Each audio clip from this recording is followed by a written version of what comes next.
Today I'll be taking a look at the Amazon Echo Studio, which is something a lot of you have been asking for. I'll be unboxing it and giving you my overall opinion on the sound straight out of the box, and taking a look at some of the deeper features that this has over the other Echo devices. Welcome back to another episode of Stu's Reviews. Before we begin, if you find today's video of any help to you at all, don't forget to return the favour and hit that subscribe button. And if you do, hit that notification bell, because I've got some more Amazon Echo devices dropping real soon, and you'll be first to see those reviews when they land. Let's get started. Now, I reviewed their premium setup before, which was the two Echo Pluses and an Echo Sub, which was supposed to be their kind of premium sound. This doesn't replace that, but it certainly changes their range of premium sounding stuff.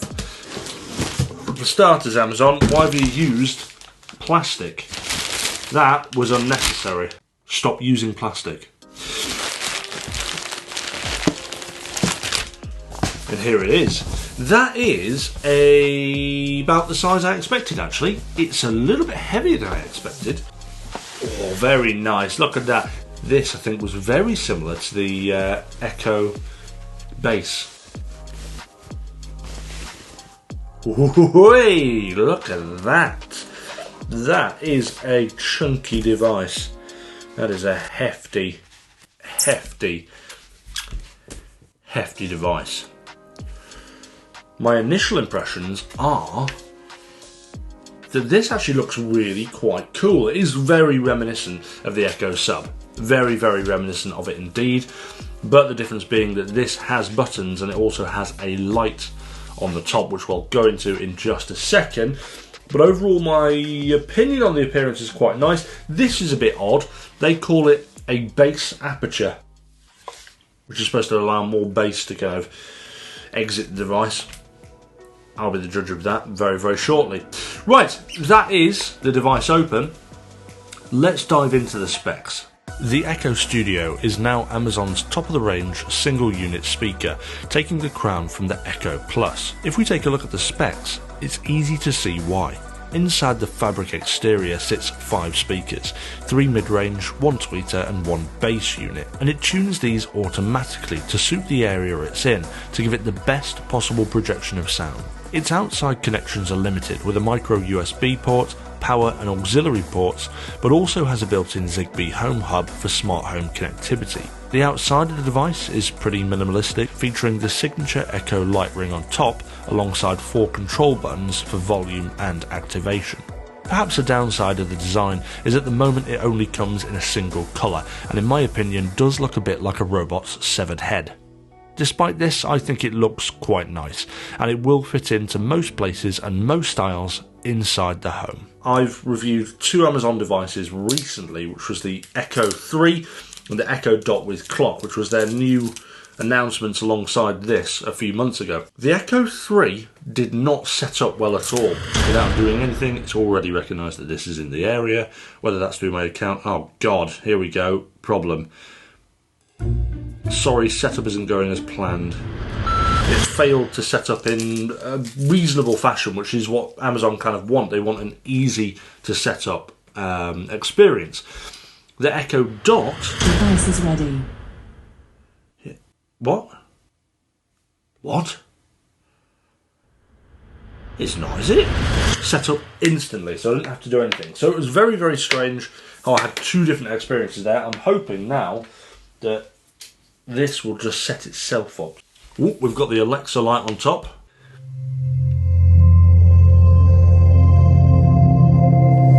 Ooh.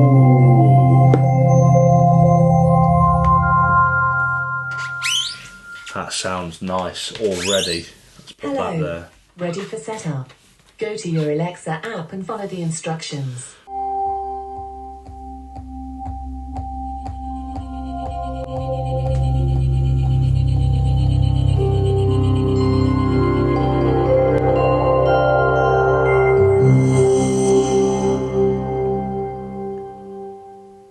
Wow, that sounded really nice. Your Echo is ready. Experience immersive 3-dimensional audio. Ask me to play the best of 3D music. That was cool. Okay, now, as a get out clause before you watch any more, I'm only going to be able to show you Bluetooth streaming to this device for an audio test. I can't actually demonstrate the 3D audio to you here on this video for two reasons. One, you can't record 3D audio with a mic. It's impossible.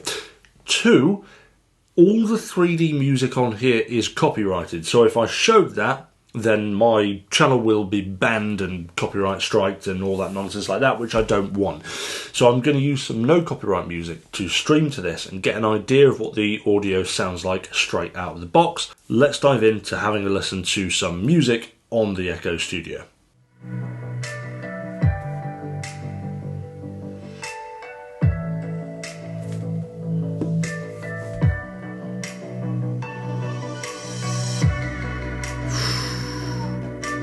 So I'm quite quiet at the moment. What are we on? We're on about 40%. But that is a heavy, heavy bass.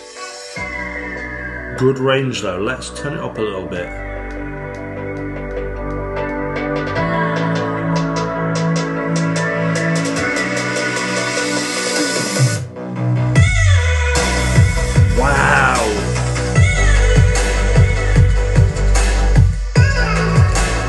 That is a strong bass, very, very strong.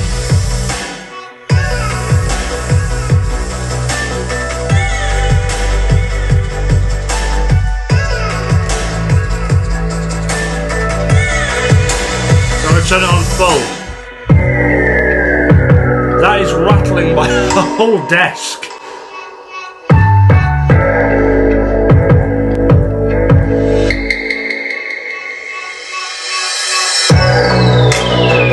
That's good. That is good. Oh, I like that.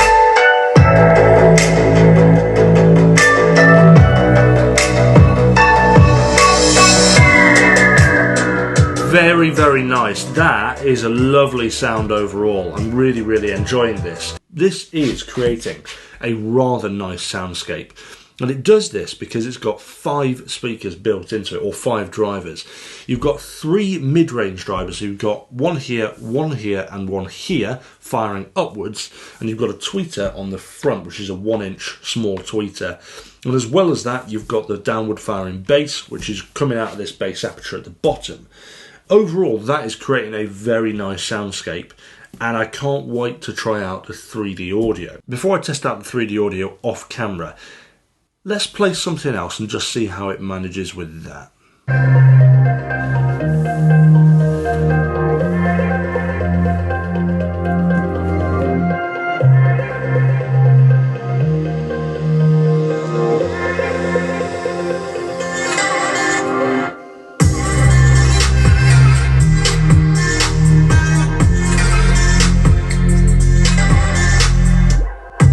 Oh!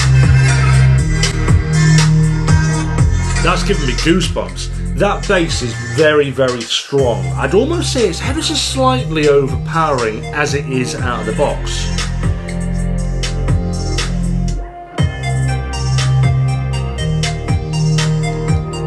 But I think that's more of a sound preference. I like things to be slightly more even, but this definitely feels a bit heavier on that bass. But it is very, very nice indeed. But I'm going to have to pause here for just a few seconds before I tell you what I think overall, because I'm going to go off now and listen to some 3D audio tracks, which without a doubt are going to be copyrighted. So, I'll be back in just a second. Whilst I'm testing the 3D audio, there's actually something that since filming the review, I've found out about the 3D audio settings on the Echo Studio. And that is that by default, if you're playing a non-3D audio track, so something that has been uploaded in stereo or is on your phone in stereo, the device will automatically try and make it a 3D audio track. Now, I've done some reading on this. Some people say that they prefer it when that particular setting is off, when it's playing stereo tracks. I disagree. I actually quite like the sound now that I've gotten used to it with the 3D audio on. What I'm going to do is play you a song now and turn that setting off, which I'll show you how to do in the settings now. So this is now playing with 3D audio turned on. If I go into the settings, go down to audio settings, I have stereo spatial enhancement. If I turn this off, do you hear the sound change slightly? I'll do it one more time, I'll turn it back on. It almost drops a little bit in punch, in volume, but it creates a far better soundscape with that stereo spatial enhancement on. One more time, I'll turn it off. If I turn it up a little bit as well.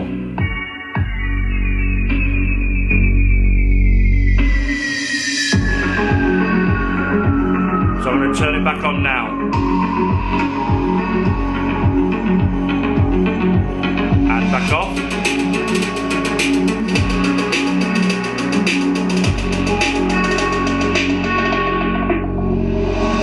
So overall, I think what it does is it punches a bit more of the highs out when you turn the spatial, whatever they call it, off.